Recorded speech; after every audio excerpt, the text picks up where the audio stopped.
This week, the HPT crowns our newest champion from the Thunder Valley Casino Resort in Lincoln, California, just outside of California's state capital of Sacramento. Hundreds of players, as always, descended on this four-diamond property and created a prize pool worth almost $780,000. Just under $180,000 is still waiting for our newest HPT champion. And the road to that championship got a little bit easier with the elimination of JC Tran in 8th place. But right now, 4 talented and skilled players are ready to battle for the coveted HPT championship. Let's play some poker. This is the HPT. Sit right down, put on your poker face, you with the big dogs now. Better bring your best game, talk trash all you want. To me it's all the same, you won't leave with much when you come in second place.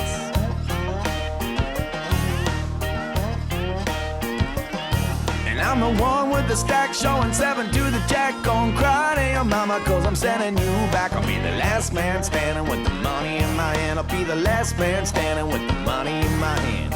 Last man standing with the money in my hand. I'll be the last man standing with the money in my hand.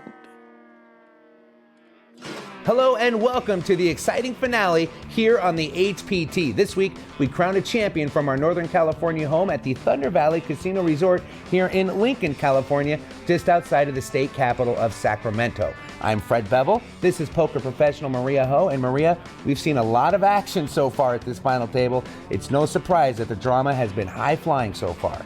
This final table included an amazing mix of talented players and accomplished pros, including the 2013 November Niner, JC Tran.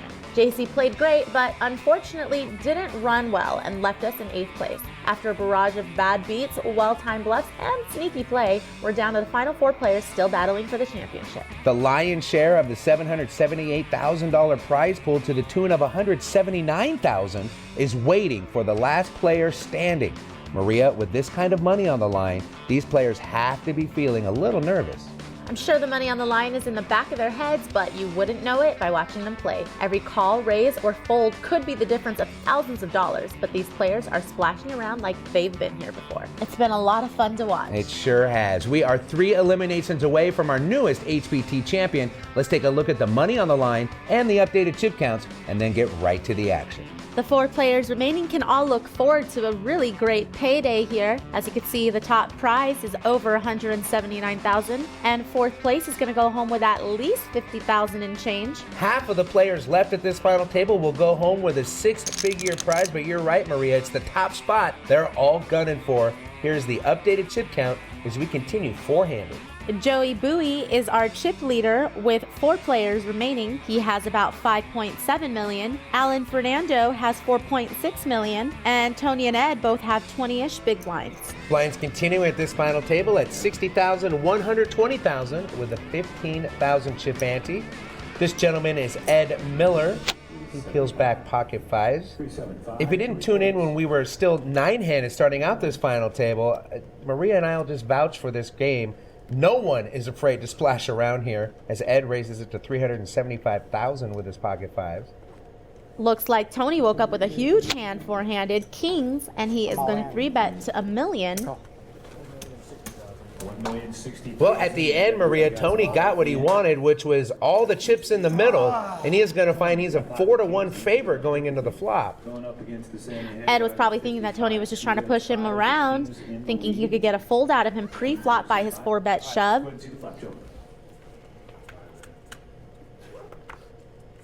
The flop is 8-9-8, so pocket kings way ahead. Not really many outs there for Ed except a 5 or running straight cards. Ed is 10% to hit that 5 right now. Close but no cigar as the turn is the 4 of spades.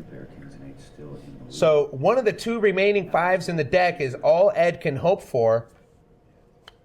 And there it is on the river.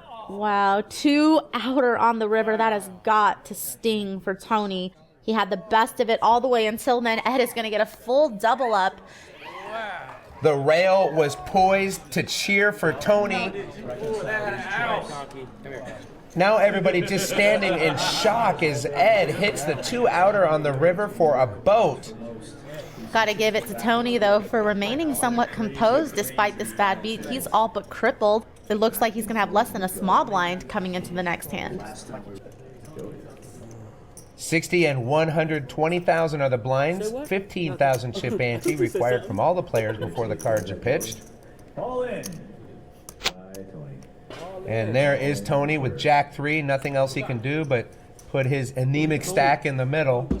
Thank you, sir. Thank you, sir. And it's nice to see Tony smiling after taking that big 2-out beat on the river there, which could essentially cost him upwards of $120,000 if the Jack 3 doesn't come home and puts him on the comeback trail. He went to 120. I thought he checked, right? And Tony's all in, only 40,000. So obviously the two blinds are going to play this hand with him. So it'll be 2 against 1. The flop is 8-4-5 with a couple of diamonds, so no help for Tony. But Alan has flopped an open-ended straight draw. Both players check, so on to the turn we go. The turn is the ace of clubs, and the straight does end up coming in for Alan. Alan checks even though he has the wheel, and Ed will check back. So on to the river we go. Tony will be eliminated at the end of this hand unless a 2 falls on the river. The river is the 7 of hearts, and let's see if Alan's going to try to go for a value bet. No, he doesn't. He's just going to show down the wheel here, and that means Tony will be our 4th place finisher. So Tony's pocket kings fall to a wicked beat on the river. In the next hand, he is forced all in. And unfortunately, he has to say goodnight to us in 4th place, going home with just over $50,000. 3 players remain, and when we come back, we'll have more exciting final table action. You're watching the HPT. Thanks for coming back. I'm Fred Bevel. This is Maria Ho, and we are at the Thunder Valley Casino Resort playing to a champion. With 3 players left, it really looks like it's anybody's game right now. Joey, Ed, and Alan all have comparable chip stacks with Joey in the lead. And the bubble has officially popped on the big money. The next elimination going home with $72,541, and then first and second both taking home a 6-figure prize. Under the gun in 3-handed play is also the button. In this case, it would be Alan in the 1 seat. It's going to raise it up to $275,000 with 5-4 offsuit. And I like to see this from Alan, taking advantage of shorthanded in position play. He was a little bit on the tighter side earlier on, but he's opening up his game now, and this is the perfect time to do it. Joey calls from the big blind as the flop comes 10-9 deuce, all spades. Joey's flop middle pair with Jack 9. And Alan doesn't have any of it, and he decides not to take a stab at this monotone board. I don't really know if I like that, because I think that a lot of the times players give up on these boards a lot easier than you would think. And although this is the kind of board that might smash Joey's calling range from the big blind, I think there's still a good chance your opponent would let it go when you fire one. Queen of spades falls on the river, putting the 4th spade out. Neither player holding a spade. Alan fires a bet, and Joey quickly calls. He's a non-believer, and he's going to scoop the pot with a pair of 9s. I think that was a good bet on the river by Alan. Unfortunately, it wasn't enough to get Joey off the hand. $1.2 million in chips going Joey's way after that. As the blinds are moving up, they're now 80 and 160,000 with a 20,000 chip ante. Alan is going to fold under the gun. That'll leave it up to the 2 blinds here. Ed has Jack 8 offsuit. It looks like he will limp in. Actually, is that right? Or is it 160? And it is 4-3 for Joey, and he's going to check his option. So an unraised pot between the blinds. Both of them are very aggressive players, both with and without hands. The flop is 4 Jack Queen Rainbow. So Ed pairs his Jack. Joey pairs the 4. Players on the board of 4 Jack Queen. Let's go ahead and see the turn card. Thanks, Howard. Both players check.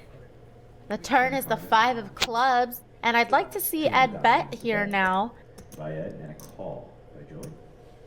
Ed does bet 200. Joey quickly makes the call. Ed trying to extract a little bit of value. I'm sure after Joey checked back the flop, Ed feels fairly certain he has the best hand. The river is the 7 of hearts, so The hand is over. Ed's got the best of it unless Joey can pull some magic out and figure out a way to push that off of this hand. Ed makes a smallish sized bet. 875. It's a race to 875 now. I call. And a call. He bets 200, and as expected, Joey is going to make a play at this pot. Makes it 875,000. A snap call from Ed, and he's going to see that he made the right choice. I like where Joey's head is at, turning his hand into a bluff on that kind of board. Unfortunately, none of these players look like they want to fold much. They don't even put any thought into the fact that they might be beat. Action starts on Alan this hand. And it does look like Alan, who is the least aggressive player left at this table of 3, is starting to get a little bit lower on chips. And a fold by Ed. And in this hand, he raises with ace-queen, and Joey 3-bet all in with king-7, and Alan calls it off here. Come on, hold up, dealer, one time. Just an example of sometimes when you're playing against very aggressive opponents and you have it, you're going to probably get all the chips in good. He's got ace king, 7. 7 of clubs. 7, lucky 7. Ace king That's the going against king 7. Lucky 7. 7 of clubs. If history at this final table stays consistent, I suspect Joey will hit a royal flush. Here is the flop. The flop is 5 queen jack, 2 diamonds, and that puts Alan well in the lead with top pair ace kicker plus the diamond in his hand.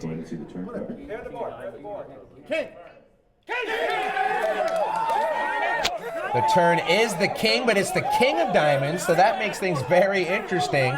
So Joey pulls ahead, but Alan is sitting on a royal flush draw. Any diamond, a queen, an ace, or a 10 will pull this hand out of the fire for Alan. It's coming one time. If I were Joey, I wouldn't celebrate just yet. Alan's got a ton of outs here to double up. Here comes the river. It is the ace. So Alan had the best hand starting out, and it holds true towards the end. That's uncommon at this final table. A nice double up for Alan, worth just under $7 million in chips. Maria, that's going to change the dynamics at this final table. And now it's time to check in with HPT 500. HPT 500 events take place every week across the country, offering players a chance to compete for cash and a sponsorship deal for as little as $75. Let's take a look at the current leaderboard standings. In Northern California, Myron Gonzalez took the lead after a solid performance in the 200 monthly at the Red Hawk Casino. At Lake of the Torches in Wisconsin, Barbara Miller continues to hold strong with a small advantage over Robert Ochocinski. Jeff Armstrong remains in the driver's seat at the Belterra Casino Resort in southern Indiana, but players still have over 5 months to catch him. Don Crenshaw jumped out in front at the Wildwood Casino this week, and consistency has been the key for Crenshaw at that Colorado property. The players at the top of their leaderboard at the end of the season will compete in front of our cameras. Stay tuned right here for updates each week, or take your shot at Poker Glory by visiting hpt500.com to find a location near you. We'll continue the poker action right here from the Thunder Valley Casino Resort right after this. Thanks for coming back to the HPT. We are in the midst of an instant classic here at the Thunder Valley Casino Resort. Let's get right back to the action. After that double up just before the break, Alan has soared into the chip lead with just under $7 million in chips. Ed Miller has about $5.8 million, and Joey has $3.3 million and 21 big blinds. Blinds continuing at 160,000 with a 20,000 chip ante. And it looks like Ed will be under the gun here. 400. Three-handed poker. The button is under the gun. Then, of course, they'll have position post-flop. He's going to raise it to 400,000 with a suited ace-7. Joey quickly calls behind with pocket fives. Alan's going to step out of the way. So a familiar battle here between Joey and Ed. I think with the 21 big blind stack, I would have just shoved fives there from the small blind. You don't really have enough to play post-flop with that kind of hand out of position. It's really tricky to maneuver with such a small pair.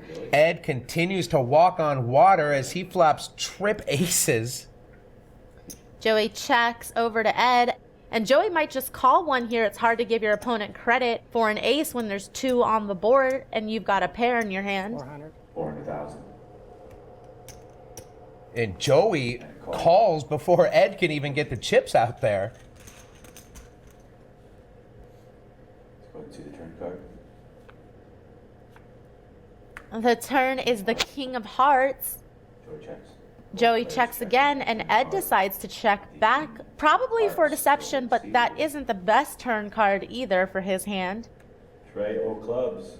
3 of clubs falls on the river, and Joey smartly checks. I think with this run out, he's probably not going to call Ed, but so far today I've been proven wrong. They're calling in spots where I might have folded. Ed is going to try to get a little more value out of his hand. I think the reason why Joey should fold is because once Ed checks back the turn, he's probably not usually going to try to bluff the river. I think if he wanted to bluff, he would have taken the turn as the spot to bluff. So now if I were Ed, I'd probably bet in the neighborhood of a third pot. It's pretty obvious Joey's fairly weak here, and you want to try to extract some value. 700. 700. We had the chip staged, and they were sitting there. Now he's pushed them forward. That's about a third, a little more than a third. He fires 700,000. And now Joey in the tank. Hopefully he chooses to fold, but he does not. He chooses to call, and he's going to see the bad news. And I think he knew that was coming. So with that monster pot going to Ed stack, he has taken over the chip lead at this final table. Maria, as a poker player, you know that is a sweet spot to be in. Joey's going to fold his butt in this hand. So now Alan is on the decision, and it looked like he had pocket jacks when he peeled them there. What is the blind? 160? Yeah, 149. Joey folds. Alan's in the small blind here, 400? and looks like he is gonna raise to 400,000. He has jacks, which is a huge premium holding for three-handed. Ed now going to take a look at his cards. He's got 8-6 suited, Calls the and man. it looks like he wants to see a flop of that. Not too surprised. Both players are over 40 big blinds deep. Lots of post-flop play available. So Alan and Ed this time going heads up. The flop is Queen, Jack, 9, 2 diamonds. Big flop for Alan with middle set, although there is a lot of draws possible on that board. Alan is first to act, and he's going to check his middle set to try to induce a bluff. And against a player like Ed, I like this play. I think he's going to get the most value by checking here. Sure enough, Ed is going to fire. He makes it 250,000. I like where Alan's going with his hand. At least he's picked up on enough of the table dynamics to know that Ed's the kind of person that if you give a little bit of rope to, he might just hang himself. The turn is the Queen of Clubs. That's going to give Alan the boat and the winning hand. And again, he checks. Unfortunately for Alan, Ed checks back this Go time. ahead and see the river. That's a little bit of an action killer run out there. Queen of hearts. The Queen of Hearts falls on the river. Alan again elects to check, and Ed's done with his hand. He's going to check back. The players are going to table their hands, and Alan's going to show the winning boat. Queen's full. I think Alan made a little bit less than he wanted to from Ed in that spot. Unfortunately, Ed just didn't connect at all, and he didn't really feel like taking that bluff 3 streets. So Alan will be on the button this hand as we continue at the 80, 160, 20 level. He folds. Alan's going to fold. Now we're over to Ed. Big hand here, ace king. 400? Raise to 400. Going to raise it up to 400,000. I call. You can Joey quickly moves all in with ace, deuce, and 11 big blinds, and Ed is going to beat him into the pot, has him dominated. He's got ace of clubs, deuce of diamonds. Can't really blame Joey for moving his short stack in with an ace. Right now the ace king in the lead. Well, Joey is going to need to be the one that gets lucky this hand. He's going to need to find a deuce or some other miracle kind of texture on the board. My club. Club. Ace come out. 5 a club or 3 a club. 4. The flop is ace, king, 4. That just solidifies Ed's lead in the hand, but Joey does have a few running outs to the flush or the straight. The 4 of spades Now, 4. on the turn is going to eliminate any chance 4. of Joey winning this pot. be a 4. There are some chop outs he can hit. A 4 on the river would both give them 4s full of aces. Ed doesn't really want to see that, though. He wants to get to heads up play and the six-figure prize. Yes, Queen! Yes! The Queen of Spades falls on the river, and that is it for Joey. What a dynamic player he's been at this final table. A lot of fun to watch, and he's going home with a great payday worth $72,541. All right, folks, it's time to step aside for a quick commercial break, but when we come back, it's heads-up action. Alan taking on Ed. We'll find out who our new champion is going to be. Don't go too far. You're watching the HPT. Welcome back to the HPT here from the Thunder Valley Casino Resort just outside of Sacramento, California. We're finally heads up. We made it through 530-plus players, but now 2 players will sit down and play for the $179K and the HPT title. Freddie and Maria, we'll send it over to you. We're finally down to heads up play. Ed Miller versus Alan Fernando here for the champion title. Ed has $9.5 million to Alan's $6.5 million. It's really going to come down to a combination of who's going to play the best and who's going to run the best. Emphasis on who's going to run the best. We've seen way too many hands come from behind to suck out here as we begin heads up play at 80 and 160,000 with a 20,000 chip ante. In heads up play, the button is the small blind pre-flop. So Alan will be first to go. Alan looks down at King 8 offsuit, and that's good enough for a raise. I would recommend in heads up play that you usually try to go for a min raise. No need to make the raise size too big. Ed calls with 9-8. You could expect that in heads up play, both players will be defending their big blind pretty liberally. On to the first heads up flop we go. The flop is 4 King Deuce, couple of clubs there. Check by Ed. Looks like Alan's connected with top pair. Top pair and heads up might as well be a royal flush. 7-5 is the bet. Of course, he's going to fire, and Ed is going to fold his hand, so Alan will draw first blood in this heads up match. Moving on to the next hand here, heads up. The button this time is on Ed. Makes the call. And Ed is just going to limp in with the off-suited king, and it's suited connectors for Alan. I think it's good in heads up play to mix it up between raising and limping in, and there's definitely a small portion of your range that you should be folding even in heads up play. Alan decides to take Ed's limp from the button as weakness. He's going to raise it up to 375,000 with 7-6 suited. Big fan of that play. What do you think? I think it's good from the standpoint that Alan is kind of disguising his hand. I bet Ed's probably thinking that Alan has something like ace-queen, ace-jack, king-queen here instead of 7-6 suited. So depending on how the flop comes down, it could actually make Alan more money. Sorry, he's a likable guy. We got rid of all the other antagonists. Now it's kind of like, you know. It's 2 nice guys. It's kind of odd. I don't know about that, but he's a good guy. Let's go ahead and see the flop, please. The flop is 4 queen 6 rainbow. And both players get a piece of this flop. Alan has middle pair, Ed has bottom pair, and I'm not really sure why Alan would check here. He has the pre-flop aggression in his favor, and he has a piece of the flop. It's definitely flop that I would just bet. The turn is the 3 of clubs. And it looks like Alan now is going to start firing. 425. 425 is the bet. And this is kind of representative of what I said about Alan being able to disguise his hand a little bit. After he checks the flop to Ed, Ed's probably thinking he's trying to bet the turn here with just ace high or something, not thinking that Alan would have a 6 here and he's going to get a call from Ed. Let's go ahead and see the river card, please. The river is the 5 of diamonds. Alan has improved to a straight here, and Ed only still has a pair of 4s, but he might still end up calling a bet by Alan. Alan bets less than half pot here. And so far, we haven't seen Ed like to fold much, so he might just end up calling here with this pair. You would bet if you didn't have it. But I think it's a little bit of a different case of opponents because Alan doesn't really seem like he's tried to bluff very often either. Call. Call is made. Ed is going to pay him off. And Alan going to show the winning straight.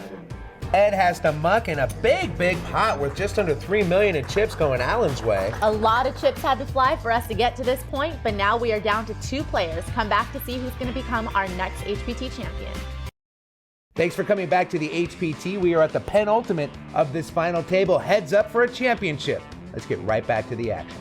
Continuing heads up play, these two players, Alan and Ed, are basically even Steven here. Look at the chip stats, 8.1 million to 8,010,000. So both of these players in contention. Neck and neck, as they say. Look at that, 50-50. Sooner or later, one's gonna have to widen the gap on the others. Blinds going up, they're now 100-200 with a 30,000 chip ante. Alan here looks down at pocket jacks. Huge hand heads up. And he's going to announce a raise to 450,000. And he's definitely going to get some action, maybe even a lot of action from Ed holding ace-7. I think if I'm Ed here, since it's suited, I'd probably just call here. You're probably ahead and there's no real reason to re-raise. You could actually disguise the strength of your hand better. And Ed will just call the raise. Let's go ahead and see the flop, please. Here comes the flop. It is 7 king 5 rainbow, so pocket jack still looking good. Ed is going to check. I got to think Alan's going to fire huge there. 960,000 in the pot, but he does not. He checks back instead. And I think I just am not loving how timid Alan plays sometimes post-flop. I think he misses a lot of value. And I just think that in heads-up play, when you have a hand as big as jacks, you can't really miss out on post-flop bets. The 6 of clubs falls on the turn, and that check from Alan has Ed thinking he has the best hand with pair of 7s. And Alan with the jacks just flat calls here. Let's go ahead and see the river. Deuce of hearts. The river is the deuce of hearts, and I feel like Ed might bet here for value again. And if he does, I'm sure Alan's going to call him. Deuce of hearts. Rose.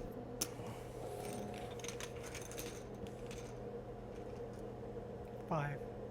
Ed's not one to miss out on value when he thinks he has the best hand. He makes it 500,000. I don't expect Alan to fold. Got a 7. It was a call, 500. He does make the call, and he's going to table the jacks.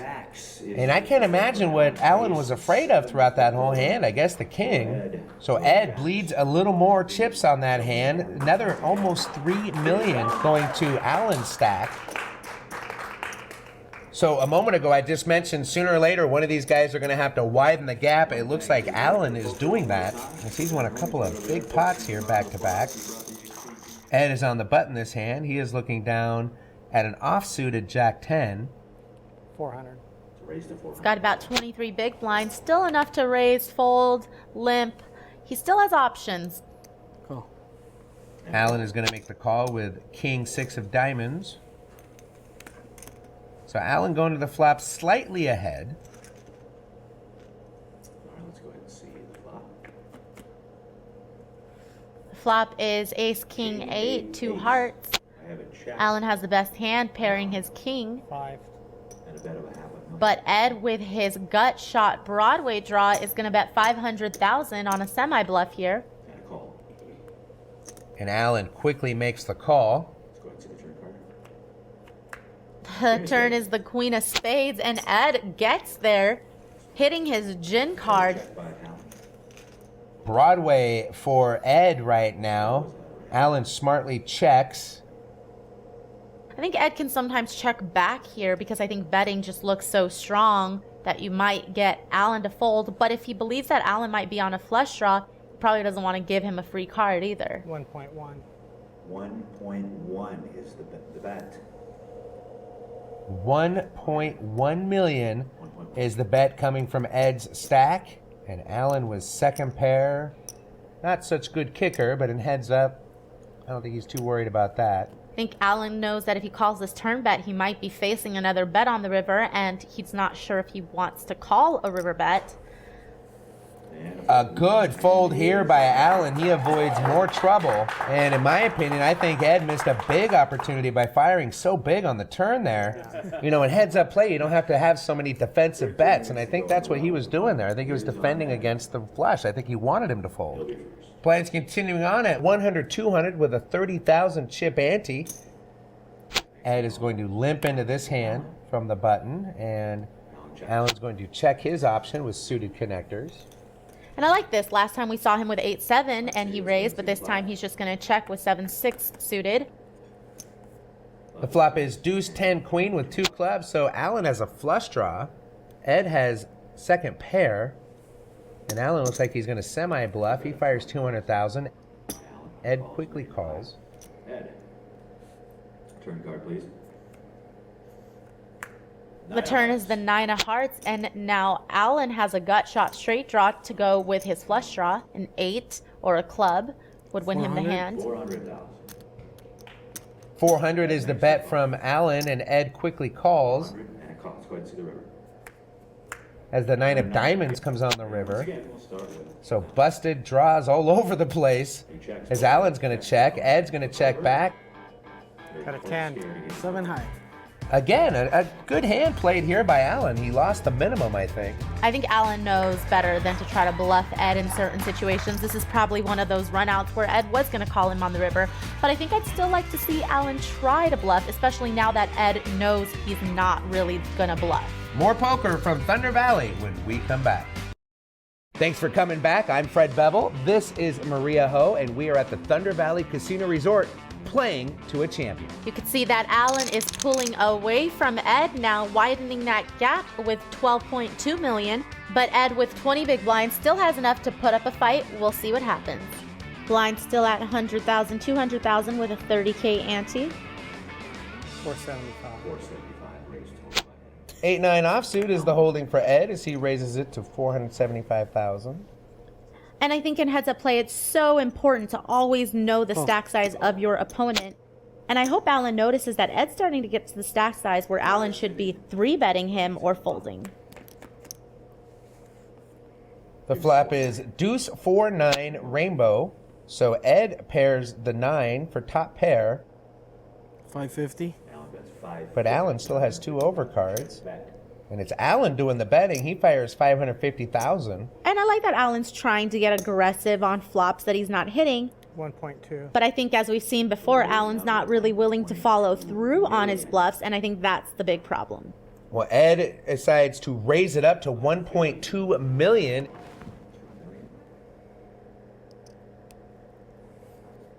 Nothing Alan could do there but lay the hand down. So the tides are turning. It looked like Alan was the one that had a hammerlock on this match, but the momentum's starting to go a little more Ed's way over the last few hands. Blinds are going up now. They are 150,000, 300,000 with a 40,000 chip ante. And with every jump on the blinds, the big blinds and the stacks diminish. Ed here has ace rag, and he's going to limp in. Alan's going to check his option with 6-3 of hearts. Neither hand a lot to celebrate here. See a flop? The flop is queen, ace, jack, 2 hearts. Alan has flopped a flush draw. Ed has top pair. In heads up play, this is the kind of board and the kind of hands that can make things really bloody really quick. And I feel like Alan's making it really easy for his opponent to play against him. He's been showing a betting pattern of betting when he flops flush draws or when he's bluffing. And I think that's why Ed wants to take this opportunity as a time to raise. Although I just think that with ace deuce, I would just call if I were Ed. Well, Ed is not listening. He min raises it to 700,000. And this is where I feel like Alan just needs to go all in. I don't really think there's much point in calling when Ed only has about a pot-sized bet left. You kind of want to try to see both the turn and the river if you can with a draw. 350,000 is the price to continue on in the hand. And for heads up play, I can't imagine folding a big draw like a flush draw here. Maybe on the turn, but definitely not on the flop. I feel like Alan is so passive, and you just can't afford to be passive in heads-up play. He's putting in a lot of chips here on a draw, but if he doesn't hit it on the turn, is he just going to check fold? The turn is the 4 of spades, and I suspect Ed will put him to the test again. Alan is first to act. Check. All in. I have a check and an all in. He does check, and Ed is going to move all in now. And Alan has to lay it down. So aggression is serving Ed well right now at this final table, as he's going to scoop a little over 4.7 million there. Let's take a quick break from the action at this final table and tune in to A Poker Life featuring legendary pro Doyle Brunson, brought to us by our friends at Ace Play Poker. This week, Doyle talks about the yesteryear days when he was living with gangsters hanging around Texas. I really don't know how that I kept them getting involved with those guys. You know, they always would want you to do stuff. And we told them, no, you know, we play poker, and they learned to trust us because a big thing was informing to the cops and everything, and which we would never do. And so they trusted us, and they would even tell us about some of their escapades. I never will forget this 18-year-old kid was telling me he would go out into the desert and get rocks, and he would experiment with how much dynamite it'd take to blow that rock up, because they would get safes, you know, and blow them up. And if you used too much dynamite, you would destroy the money. And it was just an education. I felt so badly for some of those guys that they didn't have much of a chance. They grew up in that environment, and they didn't know anything else, and they just evolved into a life of crime. And I still think about some of those guys, you know, because most of them were pretty good guys. A lot of chips had to fly for us to get to this point, but now we are down to 2 players. Come back to see who's going to become our next HPT champion. Welcome back to the HPT, coming to you from the Thunder Valley Casino Resort just outside of Sacramento, California. 2 players remain, Ed and Alan. Only one can be our new champion, go home with the title and the $179,000 in cash. Freddie and Maria will send it over to you, and we're going to find out who that person's going to be. Ed's trying and succeeding a little bit in closing that gap. Alan now only has $9.5 million to Ed's $6.6 million. Blinds continuing on at $150,000, $300,000 with a 40,000 chip ante. Allen trying to close the door on this championship and take home the top prize of just over $179,000, but Ed proven to be pretty doggone stubborn about that. Both these players are going home with at least $109,000. That's got to be an awesome feeling. Win or lose, you're going home with over $100,000. Alan raises the button with 10-4 offsuit. And Ed is going to make the call of $450,000 with an offsuited King 5. The flop is King, Queen, 10, 2 spades. So both players hit a little bit of this. Ed has top pair. Alan has middle pair. Ed checks, and Alan's going to check back. That's a check as well. Both players check. Let's see the turn card. The turn is the 7 of clubs. 500. No improvement for either hand. Ed has the best of it right now with top pair, and he's going to choose the turn to fire. Makes it $500,000. And if I were Alan here, I'd probably just call, unless you want to turn your hand into a bluff, which looks like what he's trying to do here, raising to $1.2 million. And you know, I gotta say, I like that. Yeah, I've never really seen him make a bluff on the turn here like that. But Ed does have top pair, so he's gonna come along. I really, really hope Alan's gonna be able to follow through on the river this time. That makes the call. Just under $4 million in this pot as we go into the river.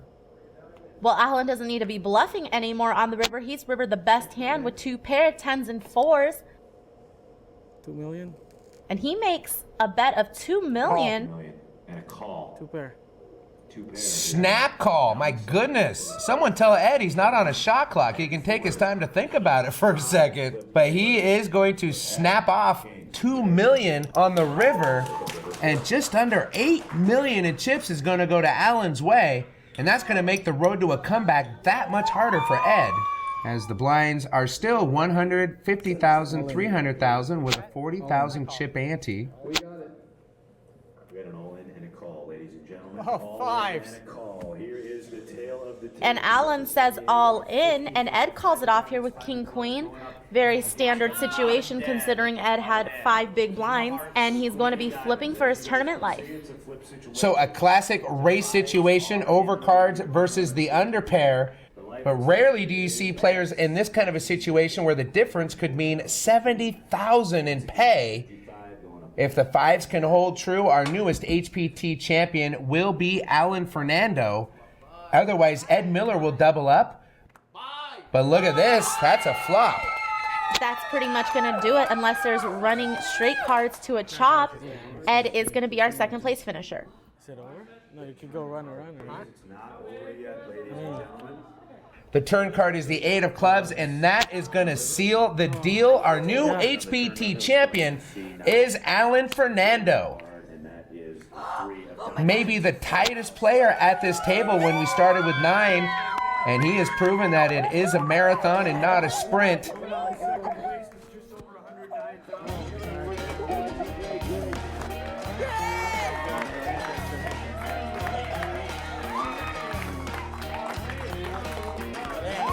And now James is wrangling Ed for his goodbye interview to hear his thoughts on today's final table and what he's going to do with 6 figures in prize money. Thanks so much, Maria and Fred. I am now joined down here with Ed Miller. Ed, second place. What a long day it was. What a long tournament. You made it all the way to second place. How do you feel right now? Tired. Alan played great. We battled all day, back and forth. We had a good feel for each other's games, and towards the ends, I just couldn't get any cards, and he was putting the pressure on me nonstop. So, that was the biggest hand I had was the king, queen, and 5. Just see the 5 in the window, you're done. So there's not a lot you can do after that. But he played great, and it was a great tournament. We had a blast. Thunder Valley did an awesome job. The HPT was a blast. I can't wait to play in the next one. So. Well, 109,000 too. That's going to help your second place finish. And I know your wife's behind you there. She wants to maybe plan a trip. Yeah, we'll figure something out. I'll make her happy. Whatever it takes to make her happy. She's the one that gets me here, so. All right, that is Ed Miller. He had a smile on his face from day one all the way to the final table, so it was a pleasure having him here. And he goes out with just over 109,000. Maria and Fred, we'll send it back over to you. Thank you very much, Ed, and congratulations on your second place finish. A lot of people think second place is a bittersweet ending. I'd be very happy with a second place finish at any final table. The night belongs to Alan. He is our newest HPT champion, and he is standing by with James Larson. Thank you so much, Fred and Maria. We're now joined with our new champion. Give it up for Alan Fernando, ladies and gentlemen. I am also joined with the director of poker, Mr. Ben Irwin. All right, it's finally your time. You made it through the field. How does it feel to be a champion, and how does it feel to be $180,000 richer? I really don't know what to say right now. I'm so speechless. I mean, I really felt good heading into this tournament, and I'm just so thankful for this opportunity and for this blessing. I'd like to thank my wife who lets me do this on a part-time basis, and without everyone's support, I won't be here. I'm still just shocked. I mean, I'm happy, and I don't know what to say. All right, before you go, do you have any plans for this pile of cash that you're taking home? I'm sure the Rails got some plans, but what are your plans for the cash? No plans. I'm just gonna celebrate with everybody, and enjoy the moment, and no nothing, Well, I'm done working for the day. I know Ben is too, so I think it's cocktails here at Thunder Valley. We want to congratulate you one more time. 179,000. He is your new champion. Give it up for Alan Fernando. With that, we'll send it back to you, Maria and Fred. Thank you very much, James, and congratulations again to Alan. Now, Maria, this was not an easy final table. None of them are, really, but this one particularly hard. How did Alan do it?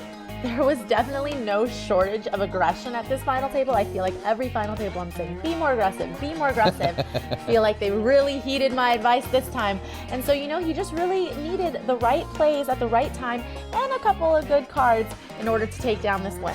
Well, he is going to be depositing 6 figures into his bank account. Don't spend it all in one place, and I'll send you my address in the mail. Now, do you think you have what it takes to sit down at an HPT final table and compete for unreal money? Well, log on to hptpoker.com and find an event near you. For Maria Ho and James Larson, I'm Fred Bevel. We'll see you next time right here on the HPT. 2005 was a long time ago, and since then we've awarded millions across the country. Here's a few people wishing us happy birthday.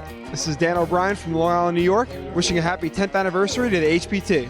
Congratulations, HPT, on your 10-year anniversary. Dennis Phillips here, and happy anniversary to the Heartland Poker Tour. Hi, I'm Cindy Violet, and I want to say congratulations to the Heartland Poker Tour for a great 10 years of some great tournaments. Happy anniversary to 10th anniversary to the HPT, and like to see you guys keep going. John Sasha, past HPT champion. HPT, thanks for everything and happy 10th anniversary.